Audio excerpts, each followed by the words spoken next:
एक बार एक शहर के बाहरी इलाके में एक आश्रम था जहां एक भिक्षु अपने शिष्यों के साथ रहता था। हर शाम भिक्षु और उनके सभी शिष्य एक साथ प्रार्थना करते थे। साधु जब भी प्रार्थना करता तो उसके होंठ बिल्कुल नहीं हिलते थे। वो बस अपनी आंखें बंद कर लेता था और हाथ जोड़कर चुपचाप खड़ा रहता था। उस साधु का एक शिष्य था।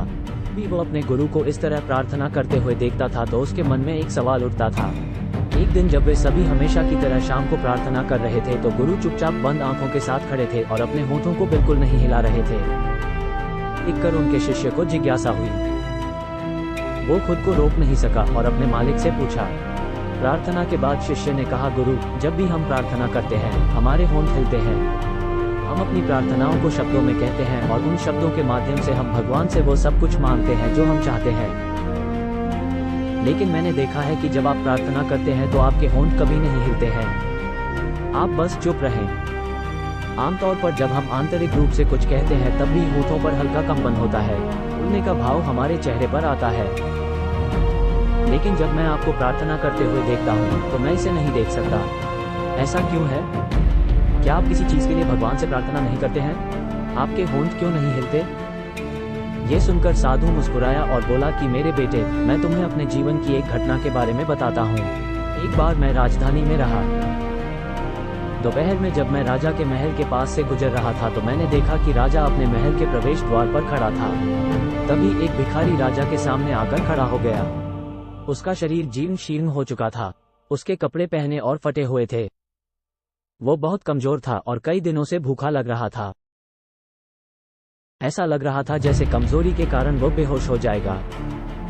लेकिन उसकी आंखों में एक झलक थी। राजा ने उससे पूछा, तुम क्या चाहते हो?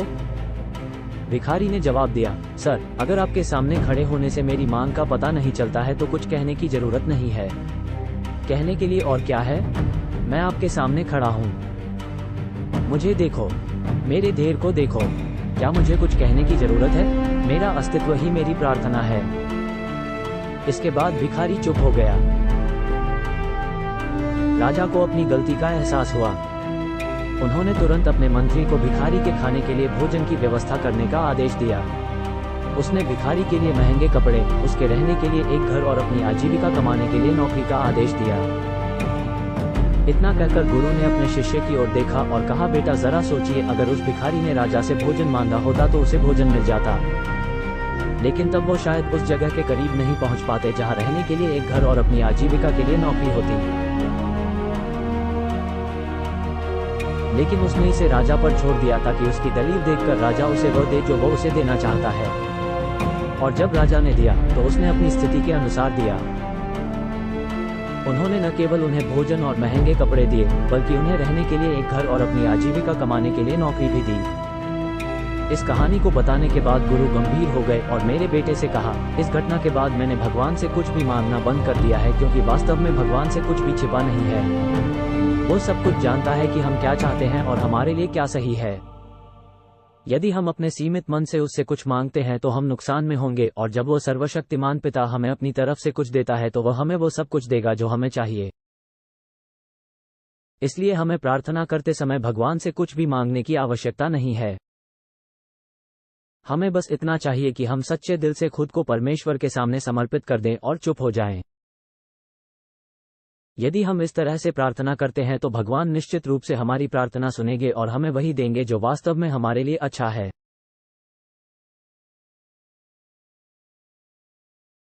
यदि हम अपने जीवन में देखें तो हम पाएंगे कि अक्सर जब हम प्रार्थना करते हैं तो हम अपनी इच्छा को शब्दों में परमेश्वर के सामने रखने की कोशिश करते हैं। हम अपनी इच्छा को बोलने की कोशिश करते हैं या इसे अपने मन में सोचते हैं ताकि परमेश्वर स्पष्ट रूप से समझ सके कि हम क्या चाहते हैं। लेकिन वास्तव में ये प्रार्थना करने का सही तरीका नहीं है। ईश्वर अतीत, वर्तमान और भविष्य का ज्ञाता है। वो हमारे मन की हर गतिविधि और हर विचार से अवगत है। वह जानते हैं कि हमें क्या चाहिए और हमारे लिए क्या अच्छा होगा। जब हम भगवान से प्रार्थना करते हैं, हमें अपने सीमित मन से भगवान से कुछ भी मांगने की जरूरत नहीं है। ऐसा करने से हमें कुछ भी नहीं मिलेगा। प्रार्थना के समय हमें केवल परमेश्वर के प्रति पूर्ण समर्पण की आवश्यकता होती है। और जब भगवान देता है तो वह अपनी स्थिति के अनुसार देगा, जो कि हम सोच सकते हैं उससे कहीं अधिक होगा। प्रार्थना के समय बोले गए वचन ज्यादा मायने नहीं रखते, लेकिन प्रार्थना के समय जितना अधिक आपका मन ईश्वर के साथ एकजुट होगा, आपकी प्रार्थना उतनी ही फलदायी होगी। इसलिए जब भी आप भगवान से प्रार्थना करते हैं तो अपनी प्रार्थनाओं को शब्दों में बोलने की कोशिश न करें, बस उस सर्वोच्च शक्ति के प्रेम में डूब जाएं, उसके साथ एक हो जाएं। और इस प्रकार जब तुम्हारा मन उस परम शक्ति से एक हो जाएगा तो तुम्हारी प्रार्थना अवश्य पूरी होगी।